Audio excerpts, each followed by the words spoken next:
All right, so we just got some wholesale numbers out, and year over year prices have dropped 9.4%. And so I've been buying a lot more cars than what I have been over the last 6 months or so.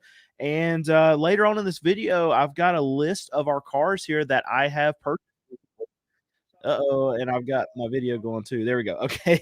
Anyway, I've got a list of my cars that I've bought in the last week and a half or so, and I'm going to go through all the cars that I bought, what I've paid, and what we are planning to sell them for. So stay tuned for that. But just want to run through what I'm really seeing at auctions. I'm a used car dealer, so we buy and sell, and 99% of the cars that we buy come from these used car dealer auctions, and those cars we're they're trade-ins to these new car dealers. But what I've seen recently is that a lot of dealers are not willing to pay up like they have been recently for these cars. Now we went through tax time, prices spiked, whatever. We got out of tax time. Tax time was not as good for a lot of these dealers as they thought it was going to be. So a lot of these dealers, they already loaded up on all of their cars, and then we started that slow trend down on the wholesale prices. But now it seems like, okay, we've really bucked that slow trend, and now the curve is getting a little bit steeper as far as prices going down. And this is typical usually in the car market. So I think we're getting a little bit more back to seasonality of the car market, where okay, the summers are slower, and that's just what happens because kids are out of school, people are going on vacation. If they were going to buy cars, they probably bought it right before summer.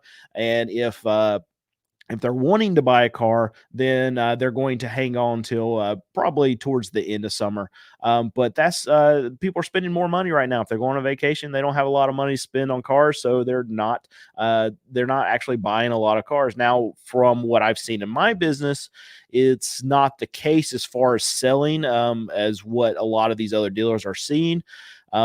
I don't think it's the YouTube effect. We're not having a lot of customers that are actually coming from YouTube. We don't give our dealership out, so it's not a lot from there. But what we're seeing is that maybe we're inheriting a lot of customers because things are just tighter. Inflation's still stubbornly high, and people are not willing to pay $750 for a car payment. So we're getting more of those customers that are willing to, okay, we'll trade down to get a car that's in that $2,500 to $5,000 range. We can pay cash for it, and I think that's what's happening on the side of our business, and why we're still selling quite a few cars.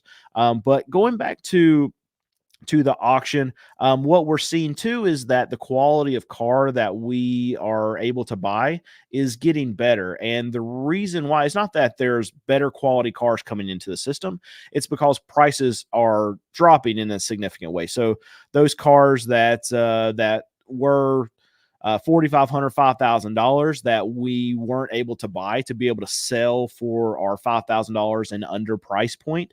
Now those cars are creeping down to where they're $3,500. They might be $3,000.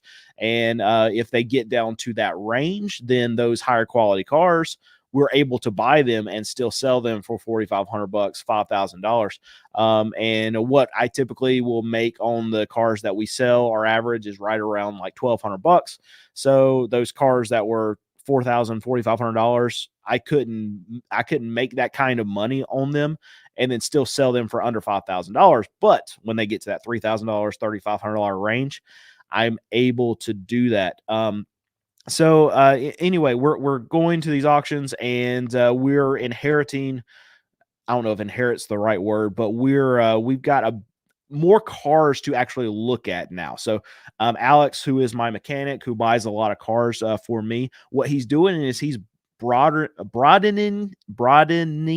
There we go. Words are hard. His range of what he's actually looking at for what he's trying to buy for our dealership. So something that 6 months ago he wouldn't have looked at, and some of these cars that I've got on this list right here, I'll point out if this is a car we would even look at like 6 months ago. But those cars that he knew were untouchable for us to be able to sell at that $5,000 and under range, he's now looking at them. So we're even though the amount of cars coming into the auction is actually less because new car dealers are having a harder time now than they were 6 months ago selling their cars, meaning that there's fewer trade-ins for us to get. Even though the total amount of cars coming to these auctions is a little bit less, the cars that we can buy are more. So instead of buying what 10 to 15 cars a week, now we're able to buy like 15 to 25 cars a week, is what I anticipate we've been averaging over probably the last month or so. And that's a trend I'm really excited about. Another thing that is in the market that gets me a little bit more excited for our business in particular is we just had all this CDK, this shutdown from a lot of these dealerships that held up a lot of their sales. Now, I know there was a lot of dealerships that still went to pen and paper. They were still able to sell some cars, or they just went ahead and got the paperwork started on the customer and let them take the car, and then they're just finishing up whatever they need to finish up on the back end with when the system came back on. But I think with those systems being inventory management systems, I think a lot of trade-ins that they got were probably held at the dealership just a little bit longer. So what I am going to be excited to see over the next couple weeks is if we get an influx of those trade-ins that maybe some of those dealerships just kind of held, or if there was some consumers that were waiting to see all of this stuff really materialize and the systems come back up because they weren't willing to sit in the dealership for 6 or 7 hours while they did the paperwork. If they just waited for the system, I'm wondering if there's going to be an influx of trade-ins because there might be an influx of sales that are happening right now because our systems are coming back online. And from the last information that I have seen is that all the systems should be back up. Now there's going to be still complications. There's still going to be a backlog of problems that these dealerships have to deal with. But I'm feeling like there's going to be some kind of accordion kind of snapback that is going to, according is the wrong word, like a rubber band kind of snapback that's going to happen where you have this pent up demand from trade inside, from people waiting to buy cars to because the systems were down, or just because the fact that some dealers maybe were not trying to push out a lot of volume while their systems were all jacked up. So that's what I'm interested to see over the next few weeks, and we'll definitely report that to you, what we're seeing at auction, if we're seeing an influx of cars. And I know that over the last week or so, the auctions, that there were a little bit fewer cars, it seemed like, at the auctions, but it wasn't substantial as far as a drop off, and I expected there to be more. So there were definitely these dealerships that were pushing out cars, pen and paper, and they were getting it done. So that's good to see in the car market. I was concerned that a lot of these dealerships would just kind of be like, you know what, I'm just going to stop for a little bit because we're worried about problems. We're worried about whatever's going to come on the back end of filling out all this paperwork the way that we're not used to. And if customers were not willing to sit there and wait for it, but it seems like they kept rolling. A little bit of a dip, not much. Ready to see the back end of this though. But let's get into some of these cars that we've bought over the last. I think I got a week and a half worth of data here. I'll just run through and tell you what we bought and how much we paid for it and what I'm expecting to sell it for. Now, right now, this is the initial price, what we paid. So, I mean, you have to take these numbers with a grain of salt because a lot of them are probably going to have some repairs. Now, most of the cars that we buy, we have minimal repairs that we have to do to them. Alex does a pretty good job of buying stuff that we don't have to do a lot of work to, but we're always going to have sensors, O2 sensors. We're going to have wheel bearings. We're going to have brakes. We're going to have things that are going to pop up that we have to do these things. Most cases, is minimal work. And when I say minimum work, it's going to cost us like under $300 to get this stuff fixed. But on the cases that we do have major work on these cars, the prices will drastically increase if we have to put a transmission or something into them. We try to base our prices off what we paid for the car and not necessarily what the car is worth. So a lot of car dealers don't go that route. If they're buying a $10,000 car, and that car, they feel like they can sell it for $17,000, then they're not going to mark it down to $14,000 just because they got a good deal on it. They're going to sell it for what the car's worth. We try not to do that. Now that means on the backside, if we buy a car wrong too, we're pricing it off what we make. So maybe we're too high on a car every once in a while, but the market tells us that real quick. We find that out real quick. We don't use any books or anything to actually price our cars. So if we buy a car wrong, we're in at $3,000. We try to price it at $4,500 or $4,000, and in 2 weeks we don't get any bites on it. No one even wants to look at it. Then we'll usually mark it down $500, and it goes that route again for another 2 weeks. Then we'll mark it down another $500. Even if we're breaking even on it, the market's going to tell us what that price needs to be. And if we go a month on a car and we haven't sold it and it's not getting a lot of attention, a lot of times we're backing that car down to about what we have in it just to get rid of it, because my market is telling me, okay, you bought that car wrong, or it's not desirable at all. And we just want to get that car off our lot at that point, because in my mind, a car should sell within about 7 days of when we post it, and the market will tell us that's a good price when we're able to do that. But we let the market dictate our pricing, and we try to go off what we are able to buy the car for. So the saying in the car market reigns very true, is you make your money when you buy the car, you're not making it when you sell it. And what that means is, okay, you try to buy the car for a good deal, and that's when you're actually earning what you should make with the research and having to figure out what you're supposed to pay for a car. That's when you make your money from that kind of info. All right. So the first one is a 2014 Chevy Traverse. I've talked about these a lot.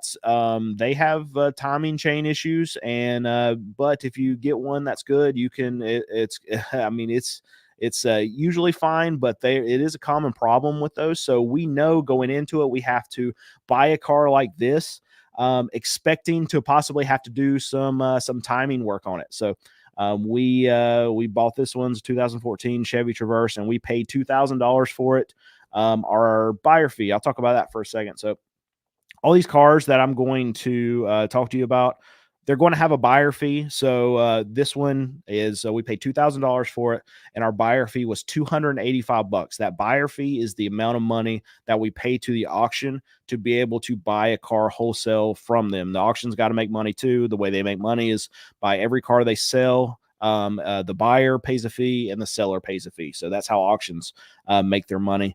But this one's $285. If the car is cheaper, like the next car that we bought, so I paid $1,400 for it, and the buyer fee on that one's $215. So they don't go up and down incrementally by a percentage. It's more of like a stair-stepping kind of tier system. But the more money you pay for a car, the higher the buyer fee is. But it might go in like $500 increments. So from $1,500 to $2,000, it might be a $215 fee, but once you get $2,000 and up to $2,500, it's going to go up to $285. That's the way that every auction, at least that I've been to, that we work with, that's how they do it. They don't go off a percentage. I wish they would go off percentage. I think it would be a better system, but I understand that some of these cheaper cars, they're going to have to make more money on, because they probably have to hit an average of what they have to make per transaction. But anyway, 2014 Chevy Traverse. I think I've said that now like 4 times. Bought it for $2,000, and we're going to sell it. It's probably going to be a $3,500 car, but we bought it cheap enough to be able to do the timing work on it if we have to. So if we have to do the timing work on it, it's like $800 to $1,200, depending on what all has to be done, what all sensors have to be replaced when we're in there already. But it can be a $3,500 car, or it can be a $4,500 car, depending on the work that we're going to have to do to it. Next one's a 1999 Chevy Malibu. I get it. It's a 26-year-old car at this point. but there's a market for that, and a lot of people want to buy this, a lot of older stuff that's got relatively good miles that's been kept up. This one's only got 110,000 miles. We paid $1,400 for it. It's going to be a 2,500, $3,000 car, depending on what if we have to do anything to it. But we sell stuff like that all the time, and we can make pretty good money and sell it pretty quickly because there is a market out there. A lot of older people that will come in and want to buy cheaper cars from us. They don't want all the bells and whistles. They don't want the screens. They don't want things that cost a lot of money to work on to fix, that they feel like they don't even want. All these sensors, all this other stuff. And in North Carolina, where I'm at, if a car is past a certain age, you don't have to get like emissions inspection on it. It's just a safety inspection. They don't like to deal with all that stuff. So what they do is they try to find these older cars with lower miles, that run good, that are reliable, that they know how to fix themselves because they can't deal with all these sensors, these screens, all this stuff, and they want a car just like that. So we try to buy stuff like that, and there's definitely a big market for that. So we try to buy a lot of those when we find them, especially when they only have 110,000 miles. That Chevy Malibu was probably kept in a garage its whole life. It was probably owned by this little church lady who she drove to church and she drove to the grocery store and maybe put 45 miles on it every week. And that's how a car like this only has 110,000 miles. She probably had a cat. You know what? I mean, if there's probably a little cat smell into it, but maybe not much. It's not going to come out. It's just there. So you just have to expect that if you're buying a car like that. But it's next. I'm getting off topic now. Next one is a 2004 Jeep Liberty. It's got 174,000 miles on it. We paid $1,800 for it. It's going to be a $3,500 car. We like Jeep Liberties. This one's got 174,000 miles. I don't find a lot of big problems with. I know Liberties sometimes they can have transmission, head gasket stuff, but that's stuff that we can typically check out on a Liberty before we buy it, because they're good about throwing transmission codes. We scan them with our scanner, and we check oil, stuff like that, to make sure that there's no signs of head gasket. So even though they have common problems like that, the stuff that we can check for. Now, the transmission, some makes, some models will throw transmission codes well before it's going to start throwing some bad transmission signs.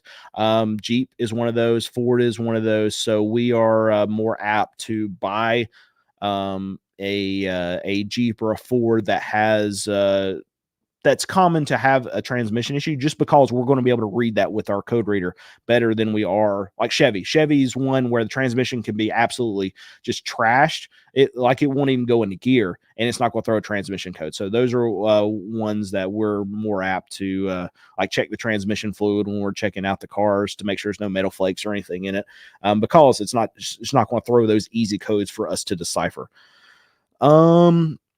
2014 Nissan Pathfinder. That's a little bit newer than what we typically buy in our range, but this is what I'm saying from earlier. I mean, a lot of that newer stuff is now creeping into our range, and it's falling through the cracks. And Alex only paid $1,500 for that car. 2014 Nissan Pathfinder. He only paid $1,500 for it. So it doesn't matter what's wrong with the car almost. If it's got a motor or transmission, we can even fix those things in that car cheap enough to be able to still make money on the car because we bought it so cheap. But more than likely, it didn't show any signs of that. Alex is not trying to buy a car. It doesn't matter what the price is with a bad transmission and a bad motor. So this one is probably just fine, and we're going to be able to sell it. I mean, probably $3,000. We got is $1,500 in it. It's got $245 buyer fee.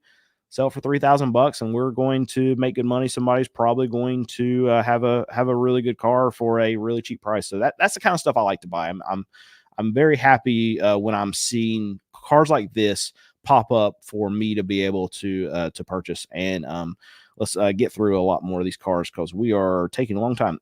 2008 Toyota Camry Hybrid. We paid $2,000 for it. It'll be probably $3,500 car. We got a 2008 Toyota Sienna. Obviously, I like Toyotas, great cars. We only paid $1,900 for it. It'll be a $3,500 car. A 2008 Saturn View. Saturn Views are not my favorite. Alex likes them. I don't. I don't like them. They're like, I mean, they're the same thing as the Equinox, which also I don't like. But Chevy Equinox. So a lot of these GM brands, they made a lot of the similar cars, same motor, same transmissions, those kind of things. Saturn View fits into that, especially the newer ones. But 2008, paid $1,600 for it. It'll be probably a $3,000 car for us. A 2002 Acura TL. We paid $1,300 for it. It'll be a $2,500 car. Yeah, I'll talk about that for a second. So a lot of these cars that we're able to buy now, in that we can buy 11, 12, 1,300 bucks. We're going to be able to sell those for $2,500. And that's something that we haven't been able to do for a very, very long time. And it gets me excited about the car. I've been so frustrated. I mean, you watch my videos, right? I've been so frustrated with the car market over the last 3 years because the model that we want to have is to be able to get people affordable cars. And I feel like it's been very, very hard for us to do that over the last 3 years because car prices went up so fast and you just couldn't find those cars out there. And we had to scratch and dig and scrape and turn over rocks to be able to find cars to be able to get to our consumers. And now it's getting so much easier when we can go to auctions and buy stuff where we're going to be able to offer cars for $2,500 again. We really hadn't been able to do that in the last couple of years. Like our cheapest prices for the most part have been right around $3,500, but now we're going to be able to step back. But it's funny because if I can look back 7-8 years ago, like we would always have 3 or 4 cars on our lot that we're selling for like $1,500. So that means we pay like $300, $400, $500 for those cars. And I know what you're saying. I mean, what it can run if $300 for it? Yeah. Yeah. We were able to buy like 1999 Toyota Camrys that had 200,000 miles. We were able to buy those all day long for like $350, $400 at auctions and be able to sell them for $1,500, $1,800. I miss that. That's never going to come back. But I wish it would, and I miss that a lot. Just an example of it, just the longevity of what some of these cars can do. I think about 7 or 8 years ago, I bought my aunts a 1998 Toyota Camry. It had like right at 200,000 miles at the time.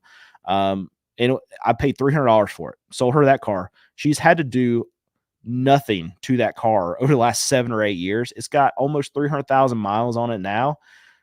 And she's driving it every day still. And it's not pretty. And the muffler's loud. She needs to replace the muffler. I keep telling her that. And, I mean, other than that, I mean, it drives and it drives her every day. And she paid $300 for that car. So that's what we used to be able to do. And that doesn't exist. Just even if her car showed up at auction exactly how it is right now, she paid $300 for that car 7-8 years ago. That car right now, I would probably have to pay $1,200-$1,300 for it right now. And it would be $2,500 car on my lot all day long. But that's just how much that range of car just doesn't exist anymore, and we can't do that anymore. So I want to answer this real quick. So I've gotten a lot of questions. We put out a video on our main channel last week showing what we do, showing some of our cars that they're under $5,000, talking about how I do it and why other car dealers can't do it. It's overwhelming the amount of emails that I've gotten asking what my website is, where we're located, where our dealership is. The amount of I think 50% of the comments on that video, and I think we got like 2,000 comments, were, okay, dude, where's your car lot? I want to come buy a car.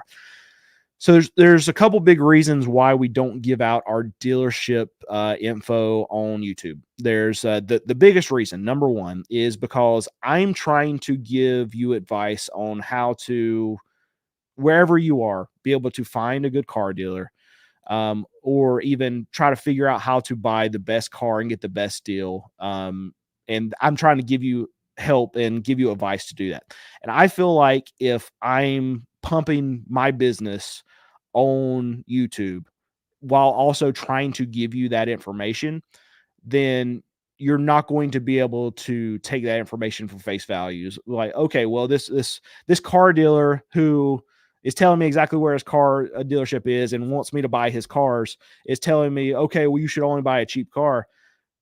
You're not going to be able to take that information because it's going to feel like I'm literally just trying to sell you a car on YouTube. I don't want this to be a whole commercial about you coming to buy a car from me. I'm trying to help you make better decisions in your car buying journey, wherever you are, even if you're not close to me. If you're in California, the tips that I'm giving you here are going to be the same. They're going to be just as true there as they are here. And that's what I'm trying to do. I'm trying to help a lot of people. And I feel like if I have my sign right behind me, if I have a link to my website in the description or whatever, then it's going to be, you're not going to be able to take that advice at face value because I'm just this shady car dealer that's trying to sell you a car on YouTube. So that's one reason why we don't give that information out. It's just for the message. It helps the message for us not to feel like I'm peddling my wares in front of you when I'm trying to also give you this information. But number two, I have a small staff. There's 7 of us total that work here. And we already get people have found our dealership. They call us all the time already. 2 days ago, someone called and talked to my sales manager for 30 minutes, would not let him off the phone just because he wanted to ask questions. I get it. You want help with car buying and stuff like that. I understand, but my sales staff is small and we have to sell cars. I got to make money here. And I can't tie them up with people that are calling that have no intent in buying a car from us, but just want to talk to us. I get it. I understand. But please, if you want to call and just talk, please don't. Just send me an email. Maybe I'll answer it, especially if it's a shorter email. But that's number 2 reason. And that's a big reason too, because my sales staff, they wouldn't be able to handle all the questions that we would get if we just released that information out.